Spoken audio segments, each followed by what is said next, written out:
Good morning. My name is Sam. I am an alcoholic and I'm also a son of recovery. Let's start out with the serenity prayer.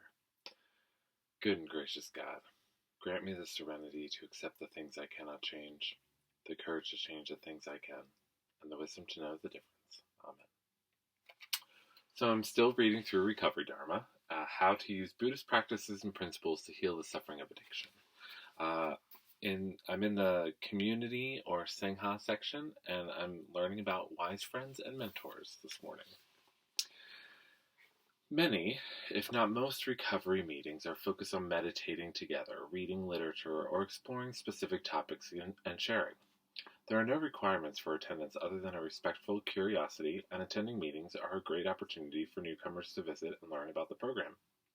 Sometimes, those who have decided to commit to this program of recovery want more support on the path. This is where the idea of a wise friend or mentor comes in. Sounds a lot like a sponsor to me. The Buddha talked about four kinds of friends: the helpful friend, the kind friend who sticks with you through good times and bad, the compassionate friend, and the mentor. A wise friend supports us through example, kindness, and compassion. It can be anyone in the Sangha who we trust to act as a guide, a supporter, a partner, or just a fellow traveler on the road. This relationship may take many forms, but it is one built on honesty, compassion, healthy boundaries, and a shared intention to support one another's recovery. For some of us, especially newcomers, it's helpful to work with a mentor, a wise friend who's been following the program for a while, who gives support, is there to reach out to when times get rough, and can help hold us accountable. It's not a formal position. Nobody is certified or authorized to be a mentor, and that is the same about sponsors. They are just members of the community, freely sharing their journey through the Four Truths and Eightfold Path. Everybody decides for themselves if they want to collaborate with someone else in their path, understanding that they must ultimately do the work of recovery themselves. Clear communication about expectations from both people is important. There are no strict rules, but if you are asked to help someone else in this way, it's a good idea to have someone who's done it before to support you. It's also strongly encouraged that you commit to the 5 precepts, at least as far as the supportive relationship is concerned. Many people form study or practice groups in addition to regular meetings in order to give and receive help from wise friends on their path of recovery.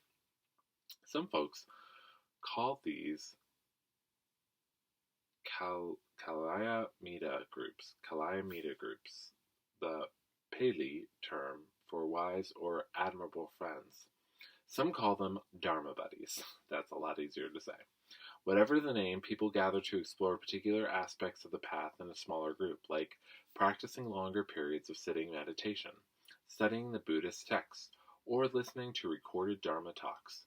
There's no one way to run these sorts of groups, and no special experience is needed to start one. You can experiment for yourselves and also look at the experience of established groups for ideas.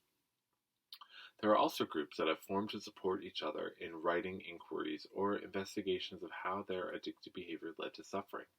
This is a powerful technique for self-discovery and liberation, and like most things in this program, there is no one right way to do it. Some approach it in the same way as inventories in the 12-step programs, and some don't. The goal is not to cause shame or to dwell on past traumas, but rather to turn toward the pain and confusion we have been running from and learn to meet it with kindness, forgiveness, and compassion. You may consider using the questions for inquiry in this book as a starting place for your own exploration, and there are also a number of other written formats available. If you need help, know that you're a part of the broader community of wise friends, the Sangha of people using Buddhism for recovery. It's strongly encouraged for at least one person in the group to have someone they can check in with about best practices and safety, especially when we are working with difficult aspects of our pasts. Holding safe space will require wisdom and compassion from all members.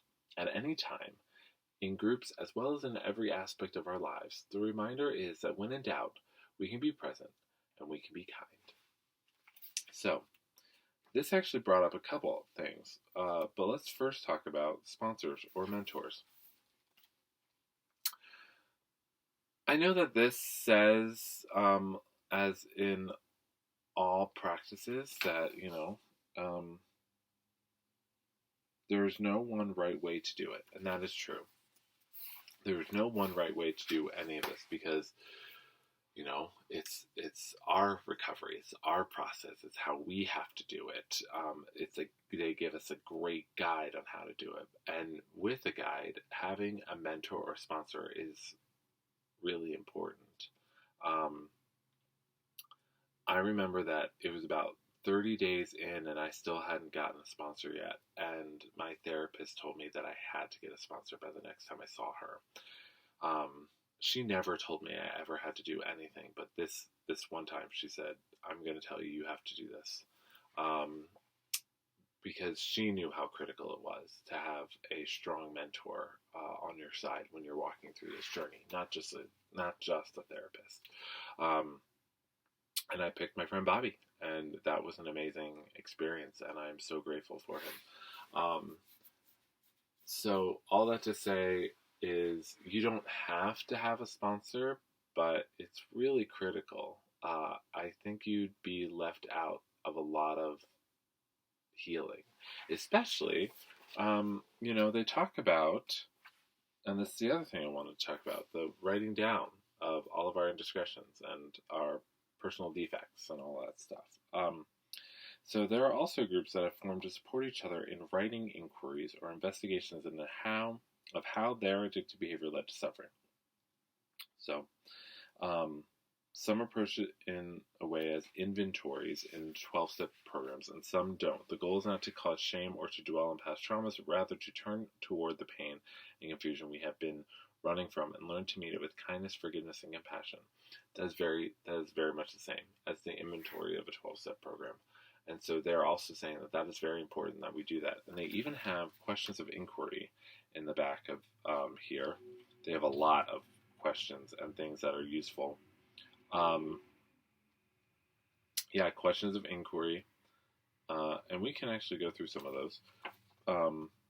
So at any time in groups as well as in every aspect of our lives, the reminder is that when in doubt, we can be present and we can be kind.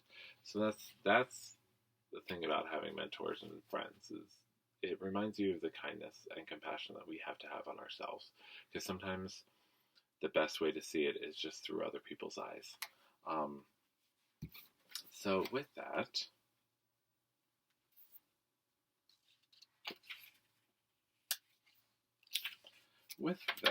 I'm going to read another prayer.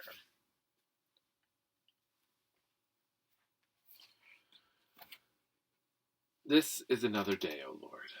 I don't know what it will bring, for I have not scheduled anything. If I am to sit still, help me to sit quietly. If I am to rest, help me rest patiently. If I am to do nothing, help me do it serenely. For it is your will for me to be comfortably quiet. So, as always, please leave any comments, questions, or thoughts, and I hope you all have a blessed day. Thanks.